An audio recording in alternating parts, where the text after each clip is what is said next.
রাজনীতিতে অংশগ্রহণ করতেছে, এটা স্বাভাবিক। এখন বর্তমানে আপনি তাকালে দেখবেন বিভিন্ন কলেজে ছাত্রদলের মেয়েদেরকে দিয়ে সভাপতি দিচ্ছে, ছাত্রদলের ভাইটাল পোস্ট দেওয়া হচ্ছে মেয়েদেরকে। এবার লাস্ট যে কমিটিগুলো হলো কলেজ কমিটি, অধিকাংশ জায়গায় সভাপতি, সেক্রেটারি, সাধারণ সম্পাদক মহিলা, নারী।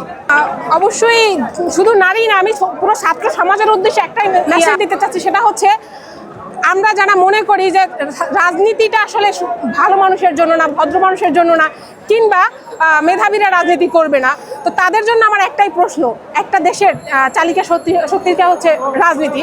যদি রাজনীতিক মুখ থুবড়ে পড়ে তাহলে পুরো দেশের কাঠামোটাই মুখ থুবড়ে পড়বে। যদি সেক্ষেত্রে একজন মেধাবী মানুষ, একজন ভালো মানুষ যদি রাজনীতিতে না আসে, তাহলে রাজনীতির হালচাল পাল্টাবে কীভাবে?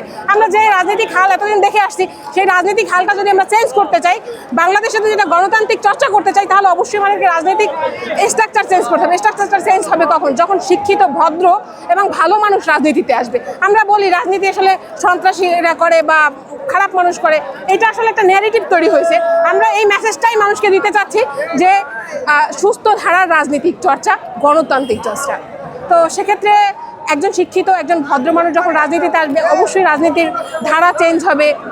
দেশের ভদ্র সমাজটা যখন এখানে আসবে, তখন আস্তে আস্তে এই যে বলে না যে খারাপ মানুষগুলো রাজনীতিতে আসছে, তারা কিন্তু আপনারা আসতেছেন না দেখেই চলে যাচ্ছে, আসতে পারতেছে। যখন আপনারা আসবেন তখন তারা অটো চলে যাবে। যখন প্রতিবাদ করতে শিখবেন তখন অন্যায় কমে যাবে।